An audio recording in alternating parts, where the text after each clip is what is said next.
Let's talk about Wemby playing only 21 minutes and Wemby coming out and dominating in those 21 minutes. Y'all, we all seen it. We all seen how the game looked when Wemby wasn't playing. Oklahoma City looked like they were going to run away with this game. And then Victor Wembanyama steps on the court, and all of a sudden, they look like a completely different team. Mars, since I can trust that you want to talk basketball today, how did you feel about Wemby's performance, or really just kind of I don't want to turn it into an on-off thing, but how they looked when he played versus when he wasn't playing?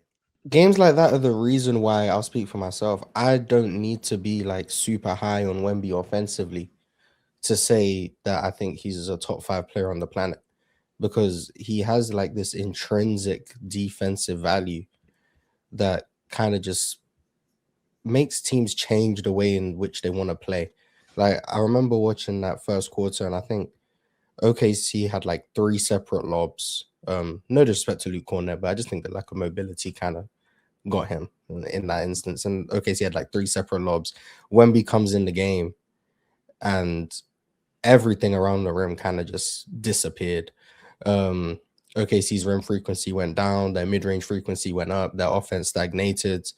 The couple times I saw Jalen Williams, not J-Dub, the other one, drive a closeout, he saw Wemby in the paint and he picked up his dribble from like 14 feet and then just threw a kick out pass. And it's like stuff like that, and it led to like a contested 3. And it's stuff like that kind of just, he doesn't need to score 28 a night to be the best player on the floor. He can play 20 minutes and play amazing defense and just be fine on offense. And all of a sudden he's the best player on the court just off sheer impact alone.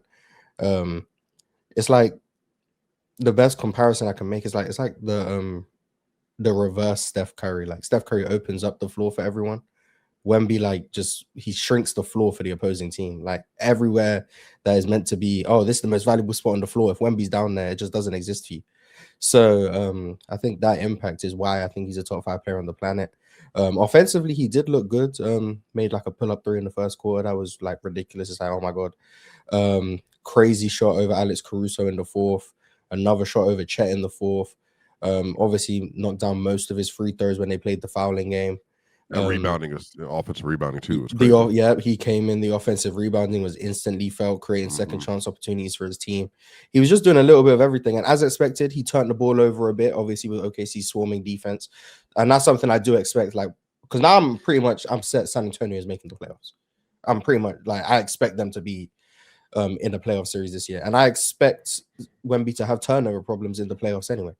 So it's just, how can he impact the game, knowing that the turnovers are going to be a thing? He's probably going to average anywhere from 3 to 5 in a bad series, maybe even 6 turnovers. But is he going to be able to make up for everything else with the defense, with the offense, with the creating for everyone, the gravity he has on both sides of the ball? And then also, away from Wemby, Stephon Castle is having a really good season. I just want to give him credit because I've been lower on Stephon Castle, so I want to take time and give him credit for how much I think he's improved defensively, how much he's improved as a driver. His deceleration stuff that he even had last year looks more refined. Still not a big fan of like the outside shooting and whatnot, but like he definitely has improved. And I want to give him a lot of credit for taking like a major jump from being rookie of the year last year, but to now being like a really, really, really good player. So shout out to Stephon Castle. Is it low, Mars, or is it not? I don't think that he's what everybody else thinks he is right now. Because there's a difference between being low on him, like you don't think he's that good, or I don't think he's where everybody thinks he is right now. Like there's people who think that Stephon Castle could take that leap in year 2 to be an all-star / all-pro guy, when there's still a lot of development there when it comes to Stephon Castle. Yeah, it might be more of that. Just I didn't think he was as good right now as other people were saying. That's probably where I stood. Yeah, you kept saying like he's good on defense for a rookie. Yeah, but this year he's legitimately just good on defense. Like, yeah, he's just good on defense. So yeah, he's definitely taken a jump in my mind. So I wanted to shout out Stephon Castle for that. Somebody who has been a big, Victor Wembanyama person, and Devin Vassell as well, by the way. He wasn't phenomenal in that game, but it matters that they have De'Aaron Fox, Dylan Harper, Devin Vassell, Stephon Castle, and Wemby.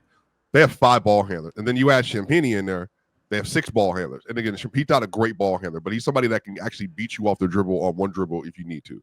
What I love about the way they play, man, is they have so many options. And then if you add, even Luke Cornett, I thought had some good moments in this game. If you add in Victor Wembanyama and what he does, this is like a home court playoff team and how good they are. They are so committed. And again, my preseason coach of the year pick was Mitch Johnson. I think he's done a fabulous job with this team, even without Victor Wembanyama, and just rebuilding that offense and what they've done around using all of the shooting talent that they had. I think De'Aaron Fox has been good this year too, Ox. I mean, it's just so many different things they do so well. And what I will say, man, is like that last 5 minutes of the game, I think what did Victor have? I think did he have 13 points in the fourth quarter? What was it? 13 or 14, one or two. Let me see. That dude and that baseline out of bounds play that they ran when J-Dub was guarding him, I'm just kind of like, bro, like at some point you got to really you literally have to like wall him off from getting into the paint. 15 at 15? And then he had 11 in the last 5 minutes of the game? Is that what it was? Yeah, something to that extent. Bro, he's crazy, dude. Like, and that over-the-top shot-making thing matters, man. Like the fact that he was able to get Caruso on his backside and then was able to shoot over the top of him was crazy. I think, and we'll talk about this too, Ox, and I know I would love to hear what Ox has to say about this in particular. So many people are mad about the way he talks in interviews. I love it. Like, I love that. What are they mad at? Like, what's the way? Because Nuggets fans were mad because he said Jokic is the best offensive player.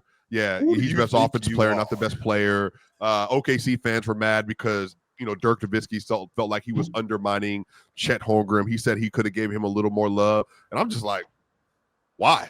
I don't have to pretend respect you. I respect you, but you ain't better than me. You know what I mean? And I think Victor is he is the perfect kind of mentality for me, because it's not that he is like arrogant. He just believes in his heart of hearts that I'm the best thing walking on the earth. But period.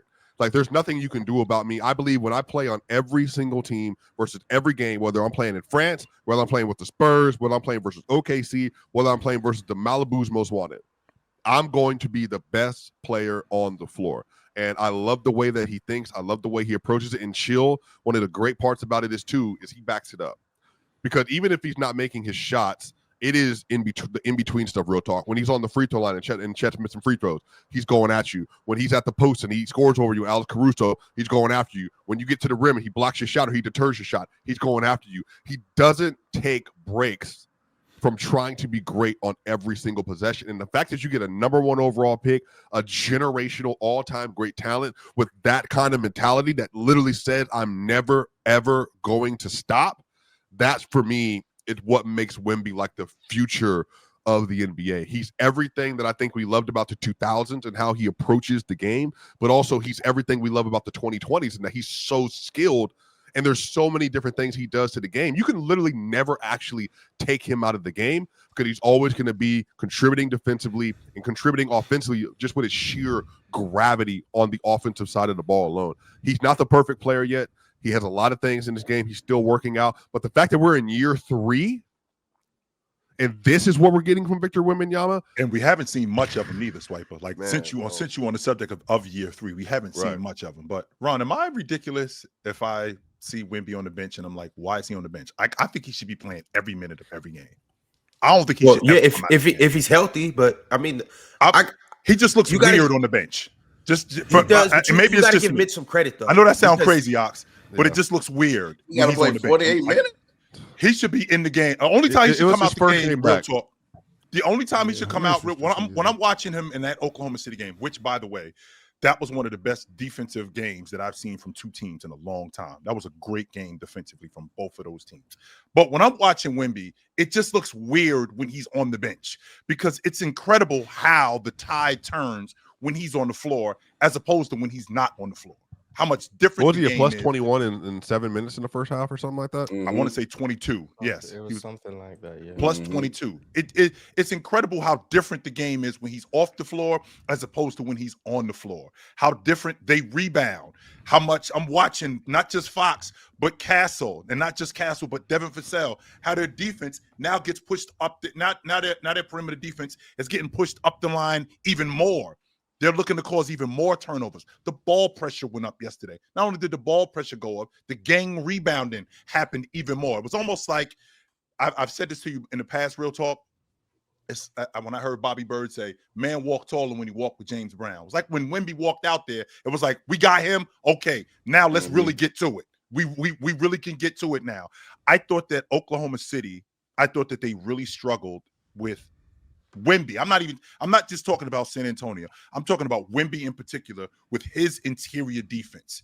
Just him being there threw a monkey wrench in everything that they were trying to do. Getting downhill, getting to the mid post. I know that Hartenstein loves that mid. He loves that mid post floater. He doesn't love it on the right wing. I mean, he doesn't love it on the right baseline. He doesn't love it on the left baseline. But he loves it in the middle of the mid post. Wemby did a good job of getting to him to see if he could get him away from that. I thought that Oklahoma City did a good job on Barnes, pushing him away from the basket, making him shoot tough shots. But the flip side to that, San Antonio did the same thing with Lou Dort. They made him shoot the long ball with a hand in his face. They chased him off the long ball line, and they did a great job in recovering. But I know I'm in the minority because, being older and used to seeing guys playing, when I see Wemby on the bench, but it was his first game back, though. He was on a minutes restriction. And I appreciate that part, right? But here's the difference with that, Swiper. When he's on the floor and I'm seeing the effect that he has. No, but he can't. He physically can't. I'm saying they physically cannot put him out there longer than 20 minutes for his long-term health. And I do understand that part. Right. And I do understand that. But the effect that he had when he got in the game, my mind is like, he shouldn't be off the floor. The only time he should come off the floor is when he's tired. And I know physically he's not able to do that. No, I do understand that part. But the way he affected the game, soon as he came in the game, it wasn't like over the course of the game. Soon as he came in the game, Alex Caruso was working his ass off against Wemby, and Wemby is hitting tough shots against him. He can't get to that mid-post shot. And a big can score on Alex. And Alex Caruso was working his ass off. Lord, can we please get this rematch again so we can run game 1-6 over again, please? My gosh.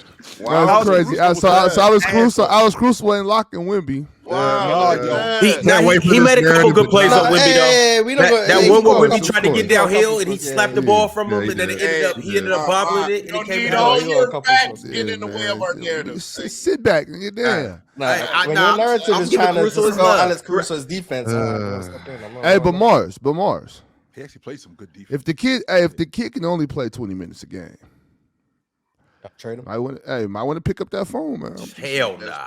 No, and that 20 minutes is more valuable than 48 from a lot of people. I was definitely see him coming up. I'm just joking, clearly. Because I watched the broadcast on mute, so I didn't know, especially pregame. I didn't know he was coming off the bench. I just saw Luke Cornett do the jump ball. I thought Wemby just got ruled out or something last minute. I had to go Google, is Wemby playing? And then it was like, oh, Wemby set to make his first play his first ever game off the bench. I was like, oh, okay.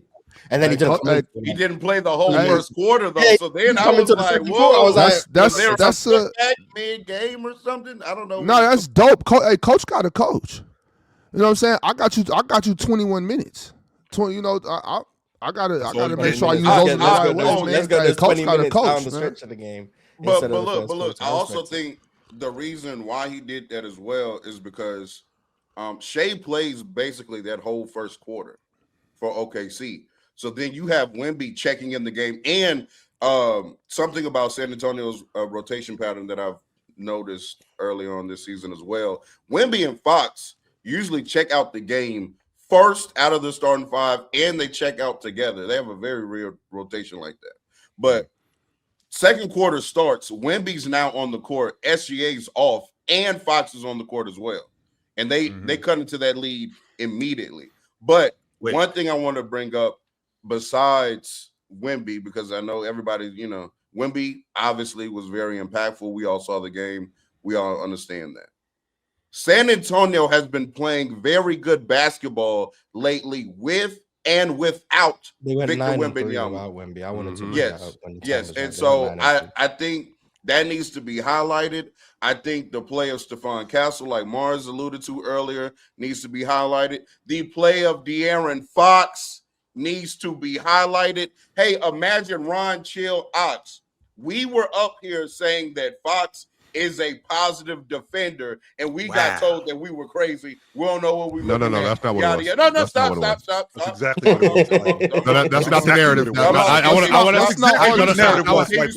interrupt. That's not what happened. I didn't interrupt you. No. Go ahead, man. You said he was an elite defender. We disagreed with you. No, real talk. I'm with you. He is a good defender. An elite I'm defender. on your side. No, he's not an elite defender. He is elite. That was the cover. No, he's not. No, he's not. Okay, so that's what we're saying, Swiper. We don't want to argue. Okay, we have no. He didn't even say that. Real talk said he's good. I agree with real talk. This was meant to be give De'Aaron his. You Swiper. You have an opinion, and we have an opinion. That's all. No, there's no we. It's me and real talk, and then there's you. Me and real talk have the right opinion, and you have the wrong one, like usual. That is correct. Now, De'Aaron Fox as you were saying, yo, Swiper, let's leave last week. I don't want to start this shit with you this week. As you were saying, Swiper getting his fist ready. You were making a point, better not put his hands on me. I got Vaseline right here. Don't you even worry. Man, this nigga out here curling 225, but you better keep your hands off of me. Go ahead, real talk. Go ahead. As you were saying, real talk. Devin Vassell also has been playing very well. Harrison Barnes has been they call him Mr. 100 because he's been shooting almost 50% from the field, 50% from three. So I just want to highlight how good this San Antonio team truly is. Dylan Harper also has been phenomenal as a rookie. And one thing that was impressive to me about their win against OKC this past Saturday was the fact that they basically beat OKC at OKC's game. Right, OKC usually can rely on, hey, if nothing else, we can just have the best defense out here, and we'll hold you to 100 or maybe even sub 100, and we can win a bad offensive game. But the fact that San Antonio, basically with Wemby on the court, was arguably a better defense, and that's what's kind of crazy. They had like an 83 defensive rating. There's no arguably about it. That's what's crazy about Victor Wembanyama, and Mars alluded to it earlier. And I don't know, for me, sometimes it seems like a cop-out argument when you start because it's basically saying like Victor simply just existing on the court is just tremendous value, similar to Steph Curry just existing, even beyond him being 0 for 9 or whatever. Like, him running around is just intrinsically valuable. And you want to push back and be like, that can't be a reason why they just maintain this level of status in the league. But unfortunately, it is. Like, Wemby legit does not have to be good offensively, and he can still just be the best player on the court, bro. It's actually it's insane to watch. I really dug the pace that San Antonio played with, Ox. I dug how Fox did not especially when Wemby got on the floor. I'm going to keep bringing that point up because when Wemby got on the floor, he changed the trajectory of the game. There was a lot of doubt in that San Antonio team. They were playing fast. They were playing unsure. The ball wasn't really moving as much. There was some turnovers early. When Wemby got on the floor, there was a lot. They were calmer. Not only were they calmer, the pace picked up, but in a good way. Fox started taking care of the ball a little bit more. There was a confidence in Castle that wasn't there previous to that. I think that he was confident, but when Wemby came out, I feel like that energy in him changed. I just think that the San Antonio team defensively, they just were so much better than what they were those first 12 minutes. They were so much better. The guards on San Antonio, they're fast, they're strong. You know what I'm saying? They're big. They got that's it right there. We'll talk because people look at that and think that they're small. These dudes are 6'6". De'Aaron Fox is 6'4". Long, you know what I'm saying? These dudes are not little at all.